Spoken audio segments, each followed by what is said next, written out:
Bonjour à toutes et à tous, aujourd'hui je me fabrique un fourreau pour baguette de percussion. Pour ceux qui ne savent pas, je fais partie d'une batucada, un orchestre de percussion brésilienne, et je me suis dit que ça pourrait être pratique que d'avoir un fourreau mais pour mes baguettes. Avec une petite languette en haut, comme ça, pour mettre la ceinture en là. Concentrez-vous, concentrez-vous. Oui, ici le micro qui vous parle, bonjour. Je me suis amusé à prendre une journée pour vous faire ça en stream sur Twitch. Évidemment tu peux venir t'abonner, on fait du jeu vidéo, mais aussi des projets comme celui-ci, et bien plus encore. Donc, après avoir prévu la place pour 4 baguettes, soit 2 paires, je commence par découper la pièce de cuir dont je vais me servir. Dis donc, ça va, tu gueules tu t'ennuies pas trop, ton chômage? Tu dois passer ton temps, t'es sur Twitch, tu fais que des jeux vidéo, quoi, vraiment, tu peux pas chercher du travail? Et oui, on s'occupe comme on peut. J'arrondis les angles en bas du fourreau, je le fais également en haut pour l'ouverture. Vous verrez que c'est un confort pour attraper les baguettes. Et voilà, belle bite.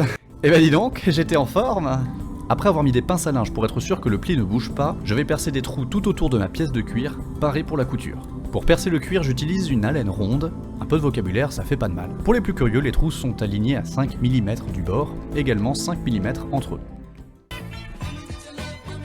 Voilà, pour les trous c'est bon.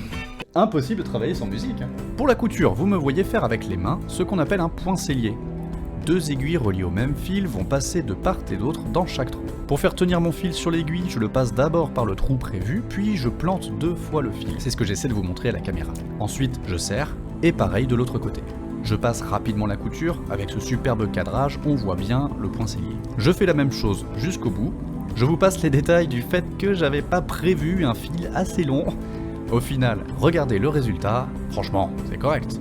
Je retourne mon fourreau comme un gant, ou une chaussette comme vous voulez, et la longueur est juste parfaite. J'en profite pour te dire que si tu aimes ce projet, tu peux le partager et mettre un pouce en l'air à la vidéo. Et si tu veux voir plus de projets similaires, tu peux t'abonner à tous mes réseaux sociaux dans la description. Un peu tatillon, je décide de terminer, comme sur la petite bourse en cuir là-bas derrière, une jolie décoration sur l'ouverture du four. À part la couture qui sera pas la même, c'est à peu près la même chose, et donc voilà le résultat. Enfin terminé, je suis prêt à aller parader au futur carnaval. Ah, et je serai en costume bien sûr. Pas avec ce pyjama.